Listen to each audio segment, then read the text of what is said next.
One person's craziness is another person's reality.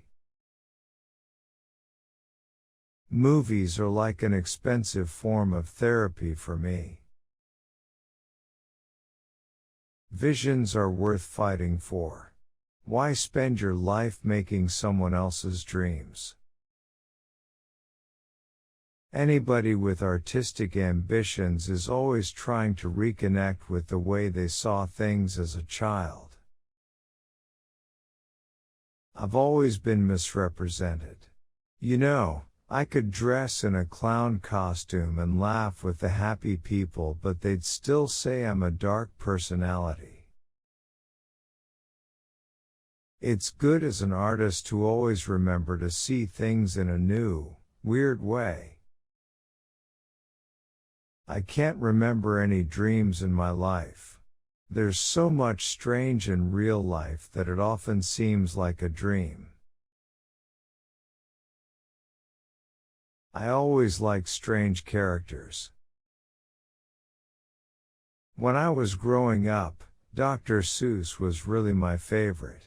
There was something about the lyrical nature and the simplicity of his work that really hit me.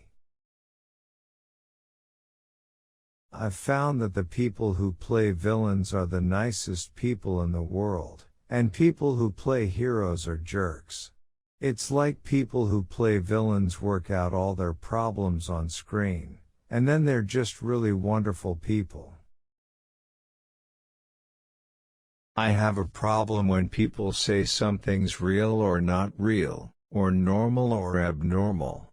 The meaning of those words for me is very personal and subjective. I've always been confused and never had a clear-cut understanding of the meaning of those kinds of words.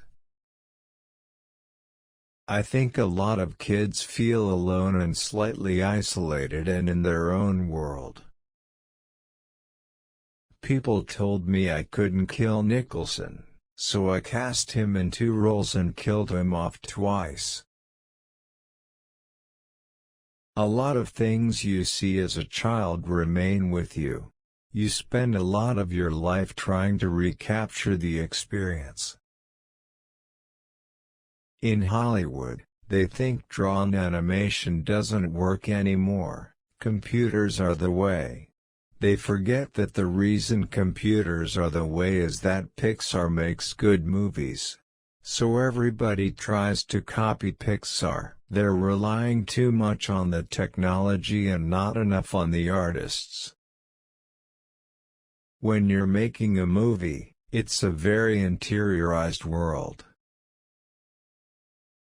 If I'd said, I'm going to be a director, it probably wouldn't have happened. I am not a dark person and I don't consider myself dark. It's hard to find logic in things sometimes. That's why I can't analyze things too much, because it often doesn't make much sense. I started to do stop motion when I was a kid. You take a Super 8 and make some models, and move, click, all that. I love all forms of animation. But there is something unique and special to stop motion. It's more real and the set is lit like a set. But I think it's also a kind of lonely and dark thing to want to do. Things like Mad as a Hatter or Grinning like a Cheshire Cat are so powerful that music and songs incorporate the imagery. Writers, artists, illustrators, a lot of them have incorporated that. I never saw Frankenstein or King Kong or the creature from the Black Lagoon as bad guys. They were the good guys.